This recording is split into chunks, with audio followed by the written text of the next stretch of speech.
A courtroom full of people has just seen a tragic thing happen to the little girl called Dorrie Grant. They saw Dorrie understand for the first time, really understand, that she really didn't belong to May Grant.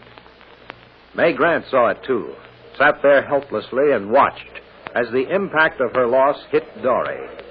Sat torn with agony as Dorrie cried in terror and ran sobbing from the witness stand. Dorrie! I'm not my mommy's little girl. I won't be anybody. I'm not anybody's little girl. Dorrie. Oh, Mommy. Mom, they said it. Your Honor, this child and the defendant must not speak together until after...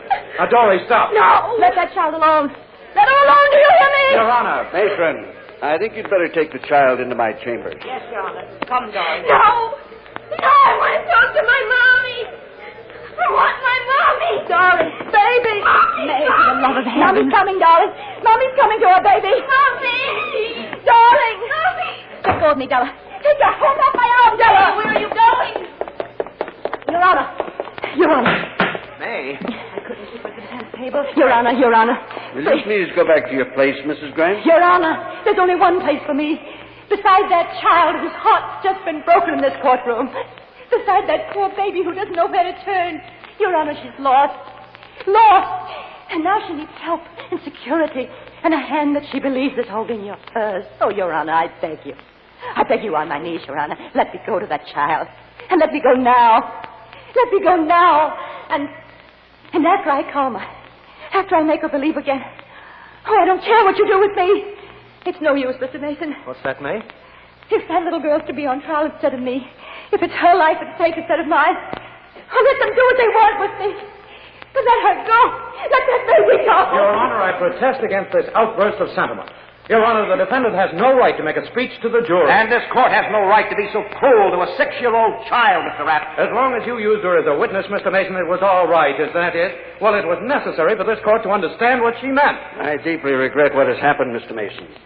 But as Mr. Rapp has just pointed out... Your Honor, there's a child on the other side of that door. A child sobbing her heart out. A child who needs love and attention at this moment. A child who needs to be soothed and calmed and made unafraid. May I go to her? May I? Your Honor, I suggest that this be permitted and... No. What, App? If anyone goes to that poor child, it should be her real mother. Mr. Carlo? Yes, Mr. Carlo.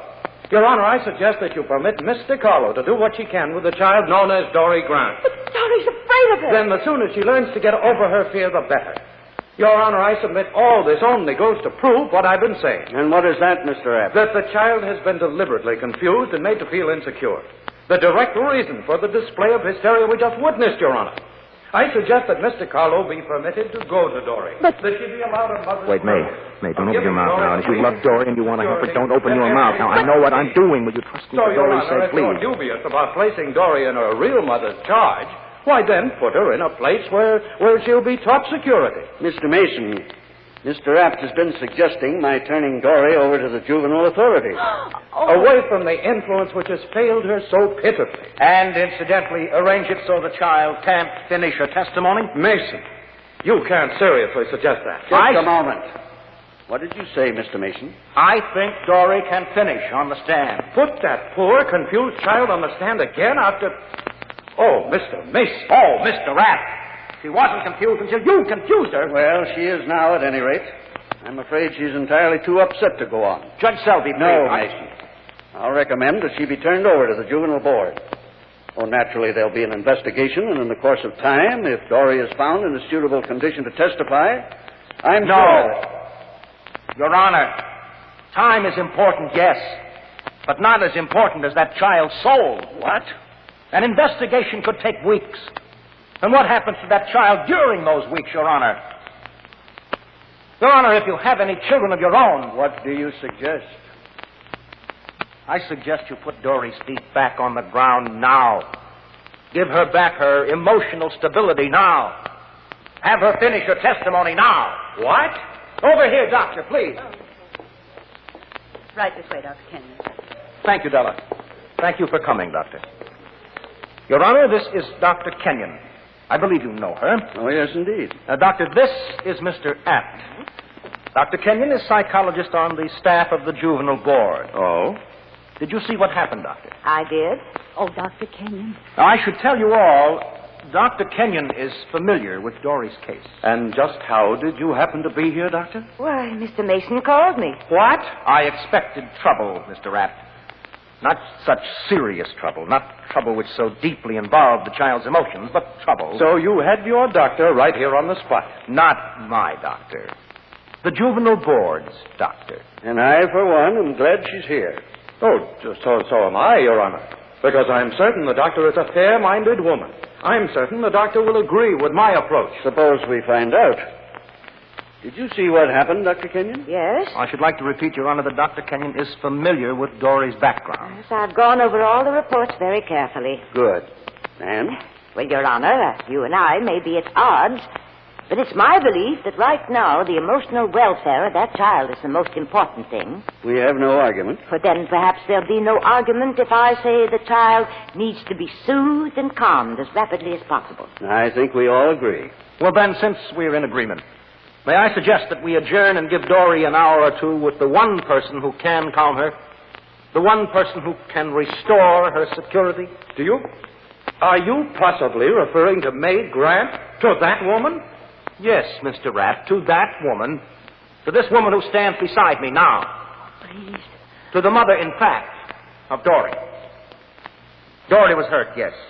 But I don't believe that she was hurt so badly that this woman's love and understanding can't smooth out that hurt. Mason, I'm shocked. What'd you say? Mr. Apt is shocked. I am indeed. May Grant is the last person who should see that poor child.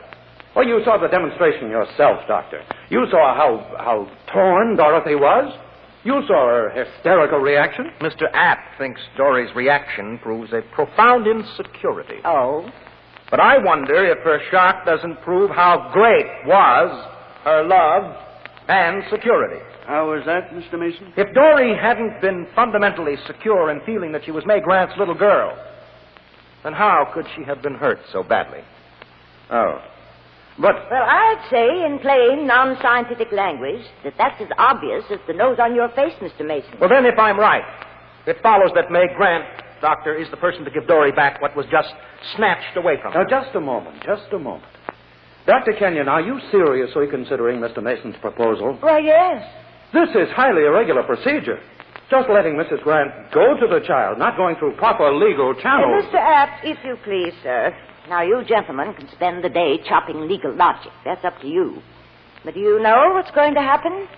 I mean, even if legal channels are followed, Judge Selby will turn Dorrie over to us, and then I'm going to have Mrs. Grant see the little girl. It'll take longer that way, but the result will be the same. Now, of course, I won't try to justify Mrs. Grant's illegal adoption, if that's what it was. But you can't justify torturing that little child any longer. How do you know she'll want to see Mrs. Grant? Oh, well, of course, we do make mistakes, Mr. Apt. Maybe I'm dead wrong. But in my opinion, this thing can be a quick hurt and a quick healing.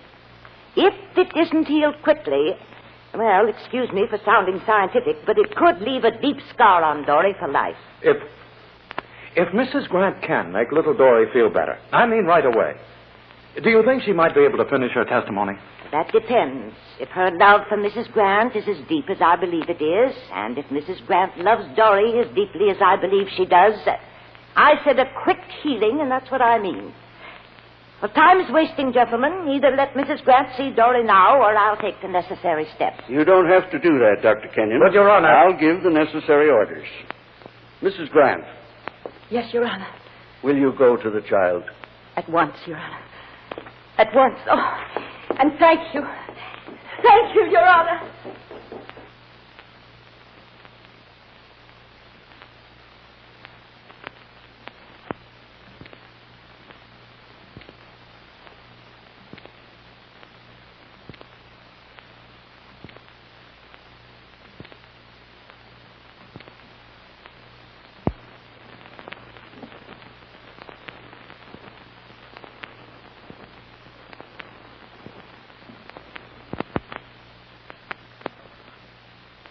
Well, behind the legal fencing and the smooth words, one fact stands out plain.